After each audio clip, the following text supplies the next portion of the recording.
a train wreck. You can blame it on the tech or the disrespect. Before you play, better button check. Button check.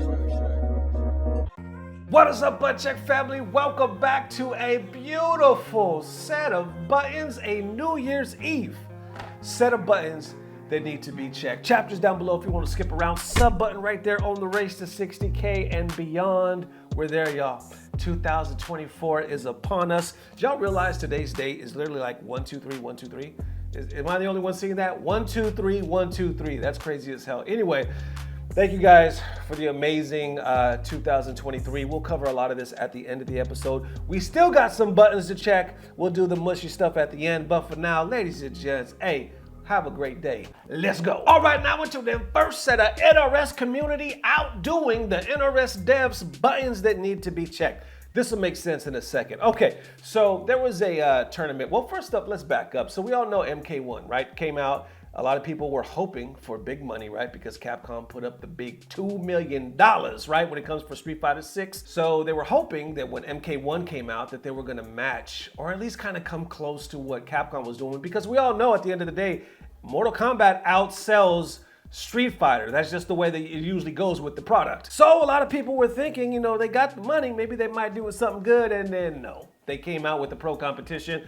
What's the amount? I could be wrong. Let me see if I can look it up real quick, but I want to say it's like 250 G's. Okay, update. It is 265,000. Now, it says total prize pool, so I'm guessing that 265 is split on the pro comp, right? And then whatever is left over, that's what they're gonna play for at the end. Usually that's how it's done. I could be mistaken, but right here it says 265,000 total prize pool. Now let's be real, that's a lot of money, right? But compared to what we're used to and compared, you know, to the way the FGC is growing, not so much. So now you're caught up, and with that in mind, that's why a lot of the NRS community is being very vocal, right?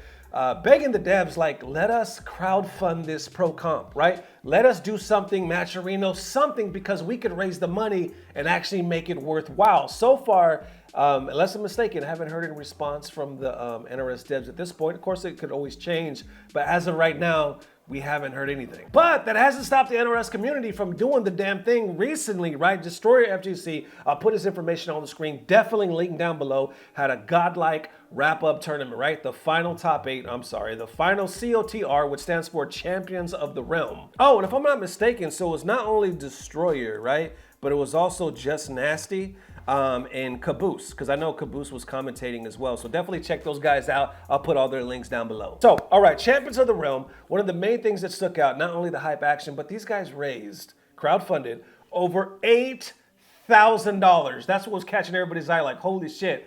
How did y'all do this? Anyway, here's a short clip of Destroyer kind of breaking it down. The Champions of the Realms Season 1 finale was insane. You're honestly not going to believe the outcome that went down. Every single one of these players gave it their all. I'm going to give a massive shout out to all the supporters of Champions of the Realms. We had an over $8,000 prize pool. Let me tell you, these players got paid. And if you don't want that spoiler, I hope you skip forward for the next 30 seconds because we had Ninja Killer versus Rewind. I had the pleasure to meet Rewind at the Sonic Fox Waka Flocka event. Ninja, I still haven't met him, but anyway, they got down. It was legendary. Check out the clip. A lot of jumping from Rewind Oh, right now. and there it is. That's it, Caboose. I think this is gonna do it. Not gonna be just quite enough, but the Ninja Stars will connect. The bracket's been reset. He's popping a fatality. He's popping a fatality. Ladies and gentlemen, the king can bleed.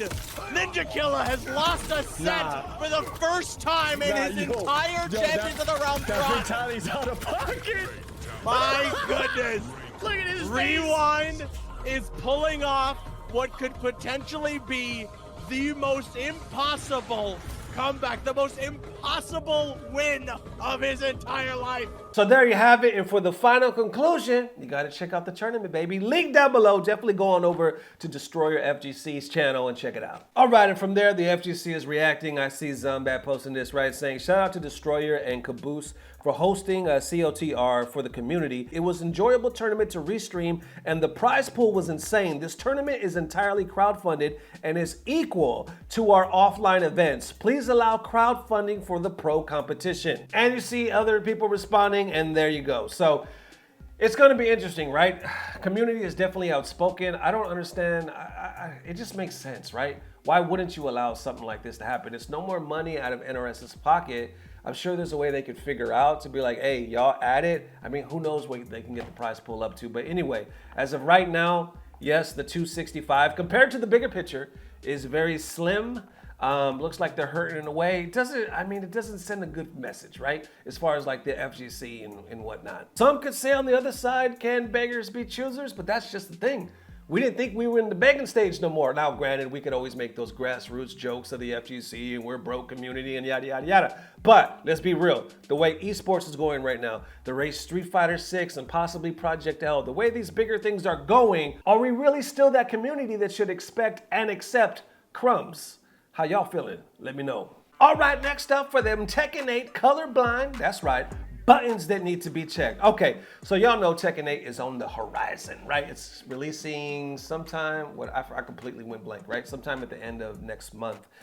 With that being said, they got a lot of cool features with the ghost mode and all that shit. We haven't even dove into that. I think a little bit, but anyway, cool shit, right? On top of that, they got this feature that a lot of people ain't talking about, the colorblind accessibility, which is really cool. So if you happen to be colorblind, they have all these different features. Well, first of all, let me put the young man on the screen.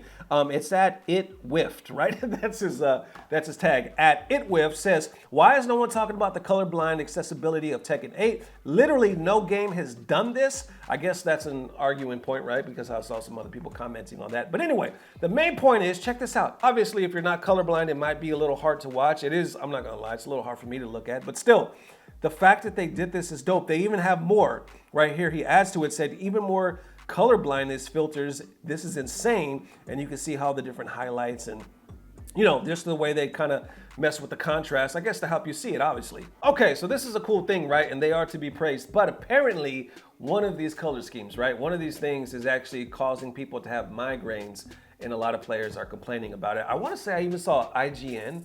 And I'll put it on the screen if I can find it. They did an article on this like the other day. Could be mistaken, but either way, I'll put it on the screen.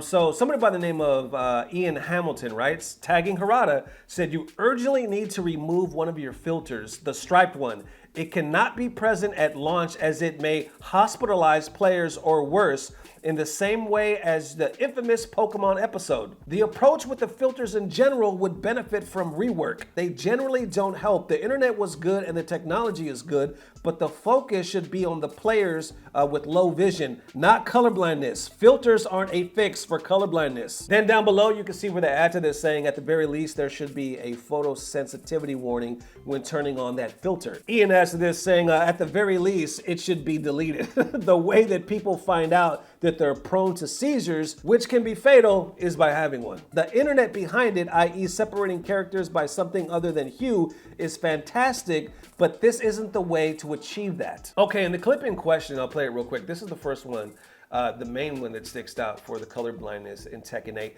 Now, if you're prone to like seizures or like that flash, you know, I forgot what that word is, but I'm only gonna play like a 8 to 10 second clip. So if you wanna like fast forward with the cursor, go ahead and do that, just to see like a still shot.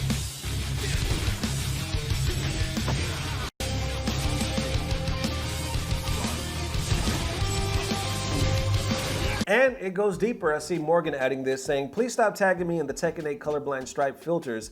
It's already induced an aura migraine for me, and I can't afford to get another one right now, or worse, appreciate y'all. I'm too sick right now to elaborate further, but tagging Ian kindly wrote out some things. Then you see others pretty much agreeing, you know, confirming what they're saying. So yeah, they're definitely an interesting thing. I haven't seen Bandai respond to this yet. We'll see. I don't think it would take much just to delete this out, but then again, I'm not the tech guy, I'm not the devs, you know what I'm saying? I think it's cool as hell. Like, they should be appreciated that they're at least trying to do this. I'm not sure what the tech behind it, like if they had like pros that are colorblind to be like, yo, this is the, you know what I'm saying? Like, this is the tech we need for the game. I think it's a cool new direction, but obviously could use some fine tuning. How y'all feeling? Let me know. All right, now into the Justin Wong gets trolled again, yet again. Buttons that need to be checked. It wouldn't be a year, right? It wouldn't be a New Year's Eve closeout if Justin Wong wasn't getting trolled with Moment 37. So I believe just the one that we posted on Christmas we talked about how Evo posted the Christmas ornament, right, of the gingerbread men, pretty much mocking, or in a fun way, that is, obviously trolling Justin Wong. Well, somebody made this godlike sticker, right? I'm gonna put their information on the screen right here. It says Wave Chan, Frosty Faustings, at Irene Lee. Posted this the other day, right? Once again, I'll put their information in the description field, so check them out. But they posted this, right? Saying, I'm still so happy about how this came out, and it's the sticker, when you move it, it moves. Check out this damn clip. How is this? This is godlike. I love this shit. The concept is amazing. It's at Wavestore. Wavestore.etsy.com. Go ahead and get you one, man. I'm gonna look this up right now. I honestly didn't know that they were selling them like this. Like you can get them on Etsy, so that's what's up. Oh, yep, I just pulled up the website right now. Yo, go to Etsy. I'll put that link down below. I believe they're $10, and they have multiple ones. They have multiple, literally like Street Fighter motion stickers. You can see the reviews are good. Said this is probably the best, best quality stickers I've ever bought from Etsy. So yo, check it out. I think the troll is amazing. The concept is gold, and the fact that you move it and it's moment 37. I have yet to see Justin respond. I even saw people tagging him like, who's gonna tell Justin? So either way, hey, close out to New Year with the moment 37 sticker or Street Fighter motion stickers. Godlike, how y'all feeling? All right, and now into these next set of quick buttons that need to be checked. The Dragon Ball FighterZ World Tour Finals is wrapping up. I believe it's wrapping up sometime in January. They released a little trailer not too long ago. Check it out.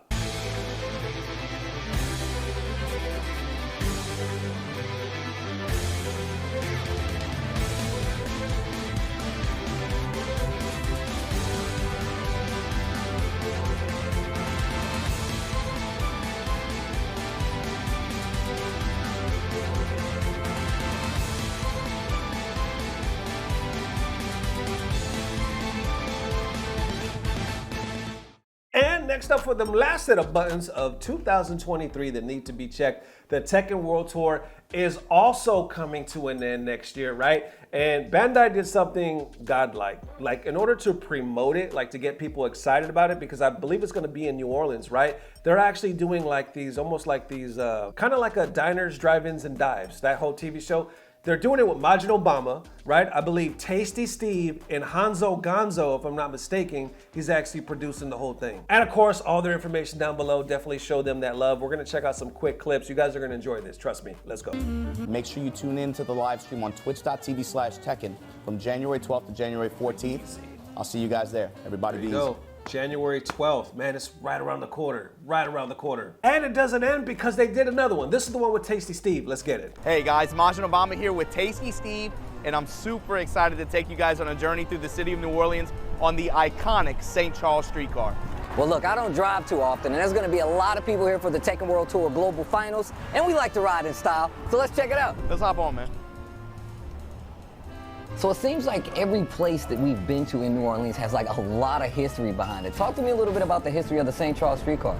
Yeah, I mean, we're writing history right now, right, Steve? So even going back a couple hundred years, this is one of the, even now, continuously operating one of the oldest streetcars like this in the world.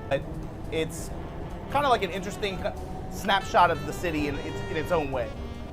First, I want to say thanks to Majin Obama for breaking down this historic St. Charles streetcar, as well as giving us some of the sights and the history of the area that we're in right now. And of course, you can check it out yourself if you're going to be here for the Tekken World Tour Global Finals going down January 12th through the 14th. And of course, if you're joining us from home, twitch.tv/Tekken. See you there. There you go. Civic Theater, New Orleans. Damn, that's what's up, man. So yo, how y'all feeling about that? I just like that they're going in a new direction. You know what I'm saying? Bandai is obviously backing this. I thought it was dope, man. Kind of gets you a little more familiar with the city if you happen to be, you know, traveling for that event. I loved it. There it is, ladies and gents. Definitely let me know how you are feeling. It is New Year's Eve. I hope you guys are having a good one, man. Have a blessed one. We had a great Christmas. I always get a little depressed, I'm not gonna lie, when the holiday is over, because I feel like we wait all year. I know I do. I'm a big holiday dude. And then we get like 3 months of them, right? We get our Halloween. I love Halloween. We get Thanksgiving. I love Thanksgiving. And of course, Christmas and New Year's. I love them all. We get those 4, and then it's over. You know what I'm saying? We get like 3 months back to the drawing board. When January 2nd hits, it's like, shit, I'm back to work. I'm back to all of that. You know what I'm saying? But hey, at least for me, I can say I'm having my dream job now. It's a dream hustle. I'm busting my ass more than I ever have. You know what I'm saying? But that's all a part of the dream, baby. Anyway, I say all that to say this. Have a good one, man. Have a blessed one. I'm excited. And I hope you guys enjoy this, man. I hope you guys had a great year, and I hope you're looking forward to a better one. I've been doing so much new things, you know. A lot of this I share on the Patreon, you know what I'm saying? By the way, everybody that's getting down on the Patreon, thank you so much. You guys are honestly, it means the world to me, so thank you so much. Some people didn't make it out of 2023. That's real talk. Some people didn't wake up this morning. And we're here. You know what I'm saying? We got another breath. We got another chance to experience life. We got another chance to laugh, to love, to be loved. And the reality is not everybody's gonna rock with you. Not everybody's meant for you. Some people are in your life and they're only in your life for a particular season. I know we're getting deep buttons right now, but these are New Year buttons and they need to be checked. This message, it ain't for the regular button check, but it's for somebody. You know what I'm saying? Somebody out there needs to hear this. Like I said, sometimes certain people are only in your life for certain seasons, and it's meant for you to get something from that, to learn and to be stronger. You're always gonna have critics. You're always gonna have haters. If you're ever doing anything great, if you're ever trying to be more than you ever were, to fulfill your dream, your goals, you know what I'm saying? You are always gonna have resistance. Thus, you're always gonna have some type of haters. That's okay. It's part of the process. You know what I'm saying? The fact that you're still here, the fact that me and you are looking at each other through the video, but you know what I'm talking about, is a blessing. There's still a chance, there's still hope, and there's still an opportunity to experience something today that you didn't experience yesterday. Woo! Hallelujah. Damn, I got that in my spirit. Y'all feel that? I'm gonna push it through the camera. Right. Woo! Okay, that probably didn't work. Anyway, what I'm trying to say is I feel good. And the main reason why I feel good is because I'm here. I'm still alive. And I'm still able to speak to you guys, man. And there's a lot of times I want to say this stuff, but it's an FGC video game channel. Let's be real. That's why I kind of use the Patreon for a lot of that. And by the way, we're starting a second channel called Reality Check. That's what's up. Anyway, that's probably going to be aired in January, February, the latest. But I digress. Yeah. Every day is a blessing. And I'm saying this for the new year. Be hopeful, man, be faithful, and let's walk by that, and let's be better than ever before. Thank you from the bottom of my heart, man, from the bottom of the Button Check family's heart. You followed me in the hospital this year. Every time I was sick, which I was a lot, I was either sick or injured several times this year, through the Christmas, through the birthdays, ups and downs, you guys were here. Thank you for that. So once again, from the bottom of my heart, let me get the hell out of here before I start crying. Thank you guys. Thank you, because it means everything. Have a happy new year. I don't know what it is, but I know for a fact it's about to get better. Love y'all forever. Peace. Blah, blah, blah. Subscribe. You can!